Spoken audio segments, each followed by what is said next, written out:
瑞哥，印度真的是太厉害一个国家了，他们举办了1年1度的阅兵大典，原本以为雄赳赳气昂昂，结果心想，这些技术可能比阅兵还难呢。对，没错。那么印度每一次的这个共和国日的这个阅兵大典啊，都是全世界瞩目的焦点啊。你看这个是基本款，就是站在摩托车上面，对不对？这样子过去哦。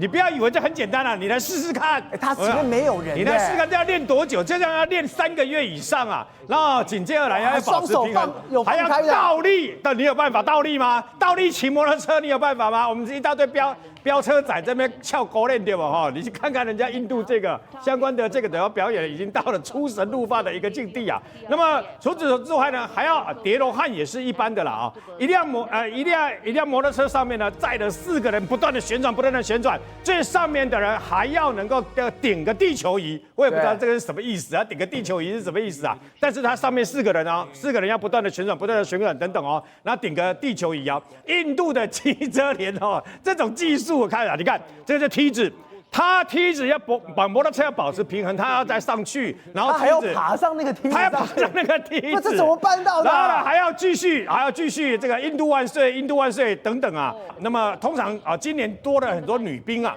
摩托车驾驶的女兵自己本身在看电脑，然后旁边的人在警戒，总共一辆摩托车载了大概有4个人等等啊。要不然的话呢，还有啊，就是刚刚我看到那个闪过去的画面，就是要不然还有什么呢？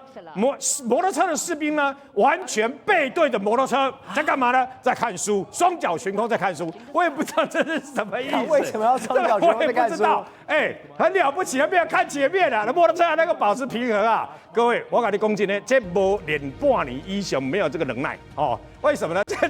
这个很厉害的一个，等于说保持平衡感要很好。好，重点来了是看头的大堆头的看头，刚刚讲的都是个人秀啊。大堆头的看头要什么？9辆摩托车在一起哦。哇塞，这个重量级的阅兵来了。9辆摩托车要并排，那他们是不是一定要保持一个并排平衡？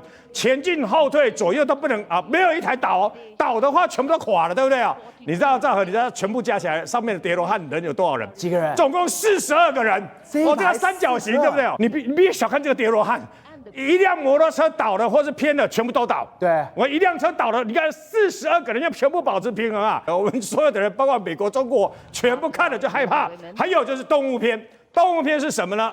比如说动物片要出现的啊，这个包括骆驼啦，包括马啦、马匹啦等等啦。听说他们这些马匹是特别耐重，特别适合高地。你看印度阅兵果然不同凡响。